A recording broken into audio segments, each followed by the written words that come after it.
Hello friends, കുറേ നാളായിരുന്നു ഒരു നല്ല ബിരിയാണി കഴിച്ചിട്ട്. അപ്പോൾ വിചാരിച്ചു അന്നാ ഒരു ബിരിയാണി ഇരിക്കട്ടെ എന്ന്.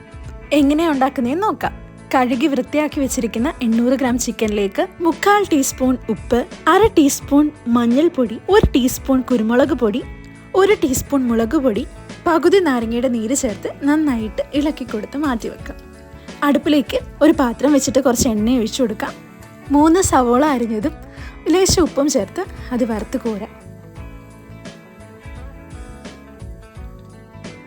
ഇതേ എണ്ണയിലേക്ക് 1/4 കപ്പ് കാഷ്യൂസ് ആഡ് ചെയ്ത് അതും കൂടെ നമുക്കൊന്ന് വറുത്തെടുക്കാം.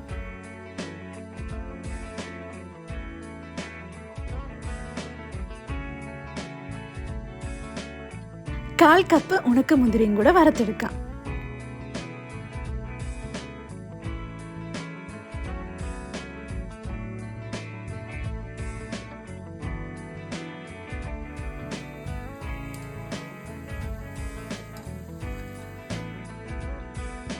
മാരിനേറ്റ് ചെയ്ത് മാറ്റി വെച്ചിരിക്കുന്ന ചിക്കൻ നമുക്കൊന്ന് ഷാലോ ഫ്രൈ ചെയ്തെടുക്കാം.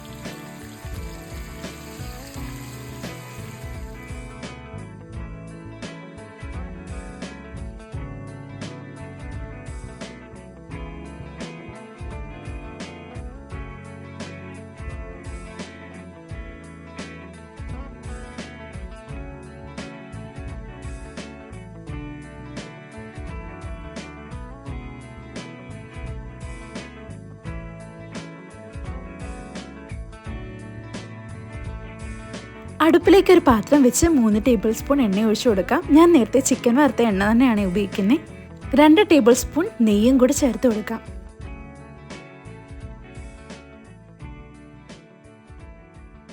ഇതിലേക്ക് 2 വലിയ സവോള അരിഞ്ഞത് ചേർത്ത് കൊടുക്കാം.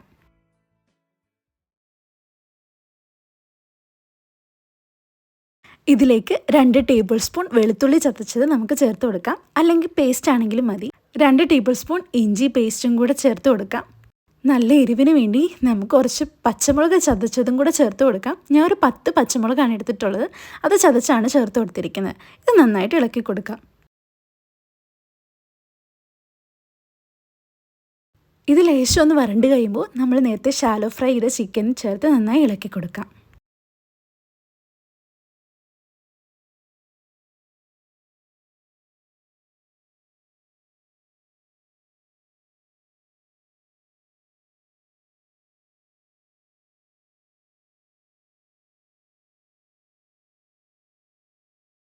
ഇതിലേക്ക് 1/2 ടീസ്പൂൺ മഞ്ഞൾപ്പൊടി, 2 ടീസ്പൂൺ ഗരം മസാല, നേരത്തെ വറുത്ത് മാറ്റി വെച്ചിരിക്കുന്ന സവോളയുടെ പകുതിയോളം നമുക്ക് ചേർത്ത് കൊടുക്കാം.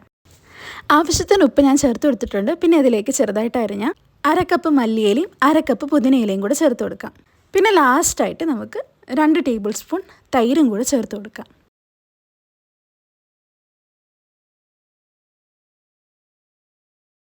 ഇവ നന്നായി ഇളക്കി യോജിപ്പിക്കാം.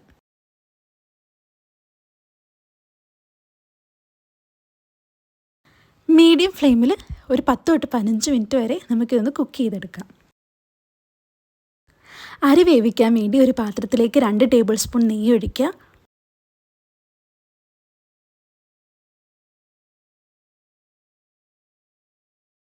രണ്ട് ടേബിൾ സ്പൂൺ എണ്ണയും കൂടെ ചേർത്ത് കൊടുക്കുക.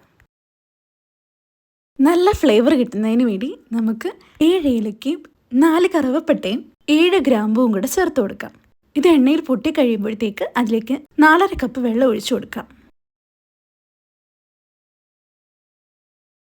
2.5 ടേബിൾ സ്പൂൺ ഉപ്പും കൂടെ ചേർത്ത് കൊടുത്ത് തിളപ്പിച്ചെടുക്കാം.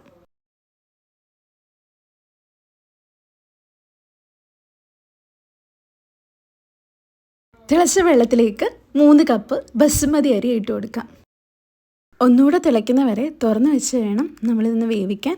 ഇടയ്ക്ക് ഇളക്കി കൊടുക്കാം. നോൺ സ്റ്റിക്ക് പാത്രത്തിലല്ല ചെയ്യുന്നതെങ്കിൽ അത് കണ്ടിന്യൂസ് ആയിട്ട് തന്നെ ഇളക്കിക്കൊണ്ടിരിക്കുക, അല്ലെങ്കിൽ അടുക്കി പിടിക്കാനുള്ള സാധ്യത കൂടുതലാണ്. അതിപ്പോൾ നന്നായിട്ടൊന്ന് വെട്ടി തിളച്ച് കഴിയുമ്പോഴത്തേക്ക് ഇത് മൂടി വെച്ച് നമുക്കൊരു 7 തൊട്ട് 10 മിനിറ്റ് വരെ വേവിച്ചെടുക്കാം. ഓരോ അരിയുടെ അനുസരിച്ചാണ് വേവ് വ്യത്യാസം വരുന്നത്, അതനുസരിച്ച് നമുക്ക് കുക്ക് ചെയ്തെടുക്കാവുന്നതാണ്. ഇത് അരി അത്യാവശ്യം നന്നായിട്ട് തന്നെ പാകത്തിന് വെന്ത് വന്നിട്ടുണ്ട്. ബാക്കി നമ്മൾ ബിരിയാണി ചെമ്പിലേക്ക് വെക്കുമ്പോഴത്തേക്ക് അത് ശരിയായിട്ട് തന്നെ അതിൻ്റെ പരുവത്തിലേക്ക് വെന്ത് വന്നോളും. നമ്മൾ ഒത്തിരി കുക്കാവാതെ തന്നെ ശ്രദ്ധിക്കണം. ഇനി ഒരു പാത്രത്തിലേക്ക് 1 ടേബിൾ സ്പൂൺ നെയ്യ് ഒഴിക്കുക. ഇത് അലൂമിനിയം പാത്രമായതുകൊണ്ട് നെയ്യ് ഒഴിച്ചേക്കുന്നത് അടിക്ക് പിടിക്കാതിരിക്കാൻ വേണ്ടിയാണ്. ആദ്യമേ നമ്മൾ നേരത്തെ ഉണ്ടാക്കി വെച്ചിരിക്കുന്ന ചിക്കനും അതിൻ്റെ ഗ്രേവിയും കൂടെ ഒരു ലെയറായിട്ട് വെക്കുക. പകുതി എടുത്താൽ മതിയാവും. അതിന് മുകളിലായിട്ട് കുറച്ച് മല്ലിയിലയും പുതിനയിലയും വറുത്ത് മാറ്റി വെച്ചിരിക്കുന്ന സവോളയും കാഷ്യൂവും അതേപോലെ തന്നെ മുന്തിരിങ്ങയും ചെറുതായിട്ട് നമുക്ക് ഇങ്ങനെ സ്പ്രെഡ് ചെയ്തിട്ട് കൊടുക്കാം. ഇതിന് മുകളിലായിട്ട് നമ്മൾ നേരത്തെ ആവശ്യത്തിന് വേവിച്ച് വെച്ചിരിക്കുന്ന അരിയും കൂടെ ഒരു ലെയറായിട്ട് ഇട്ട് കൊടുക്കാം.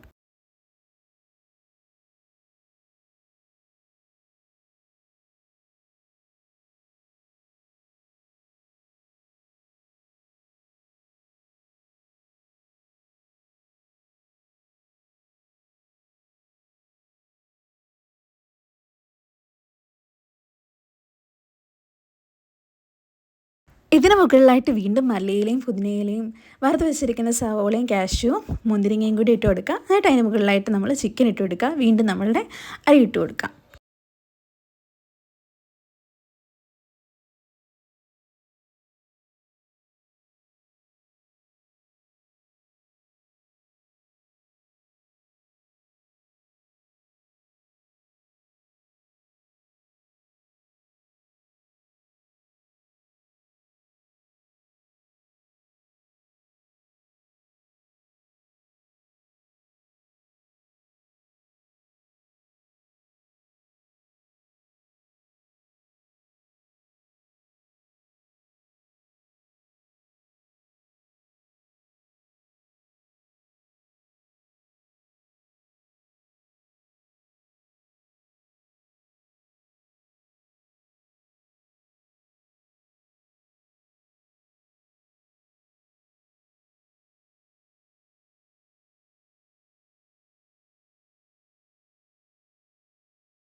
ഒരു 1/4 കപ്പ് പാലിലേക്ക് 1/2 ടീസ്പൂൺ മഞ്ഞൾപ്പൊടി ചേർത്ത് ഇളക്കി കൊടുത്തിട്ടുണ്ട്. ഇത് നമുക്കൊന്ന് ജസ്റ്റ് സ്പ്രെഡ് ചെയ്ത് ഒഴിക്കാം. ഇത് ചെറിയ കളർ കിട്ടുന്നതിന് വേണ്ടിയാണ്. എന്നിട്ട് ഇതൊന്ന് അടച്ചു വെച്ചിട്ട് ഒരു 10 മിനിറ്റ് വേവിച്ചെടുക്കാം. രുചികരമായ ബിരിയാണി അങ്ങനെ റെഡിയായി കഴിഞ്ഞു. എല്ലാവരും ഇത് ട്രൈ ചെയ്ത് നോക്കുക. നല്ല ഫ്ലേവർഫുള്ളാണ്. നിങ്ങൾക്ക് എല്ലാവർക്കും ഇഷ്ടപ്പെടുമെന്ന് പ്രതീക്ഷിക്കുന്നു. തീർച്ചയായും ഇത് ഉണ്ടാക്കി നോക്കുക. എന്നിട്ട് നിങ്ങളുടെ അഭിപ്രായങ്ങൾ കമൻറ്റ് ബോക്സിൽ അറിയിക്കുക. Thank you for watching.